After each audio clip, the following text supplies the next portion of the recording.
In this video, I'm going to show you how to set up AnyDesk Auto Connect without accept, so you can access your computer remotely without having to click approve every single time. This is especially useful if you manage your own devices, help family members, or need quick access to a work computer from another location. I'll walk you through the exact steps in a simple way, and by the end, you'll have unattended access enabled and ready to use. If this tutorial helps you, make sure to hit the like button and subscribe for more easy software guides. Alright, let's get started. First, open AnyDesk on the computer you want to access remotely.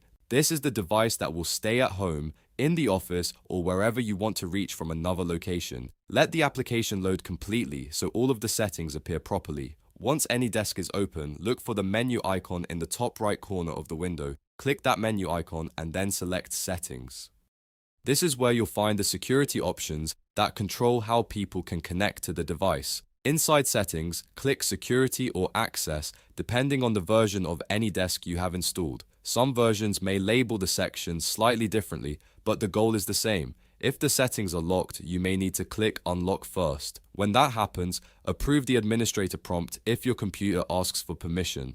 This step is important because security settings often require admin access before they can be changed. Now scroll down until you find the Unattended Access section. This is the feature that allows AnyDesk to connect without someone physically accepting the request on the remote computer. In other words, this is what makes Auto Connect possible. Next, click Set Password. You'll now be asked to create a password that will be used for remote access. Enter a strong password that you can remember, but make sure it's not too easy for someone else to guess.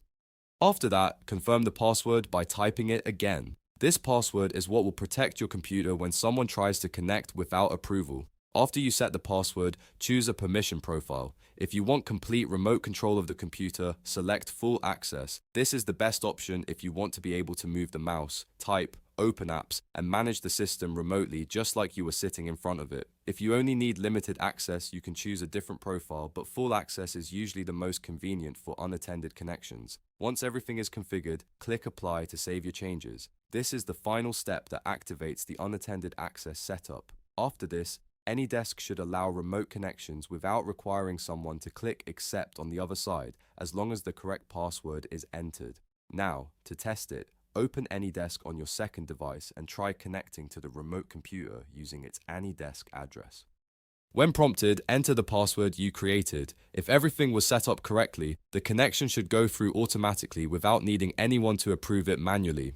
That's it. You've now learned how to set AnyDesk Auto Connect without accept. This is a very useful setup for remote work, device management, and fast access when you need it most. Just remember to keep your password secure and only enable unattended access on devices you trust. If this video helped you, don't forget to give it a like, subscribe to the channel, and turn on notifications so you don't miss the next tutorial. Thanks for watching, and I'll see you in the next one.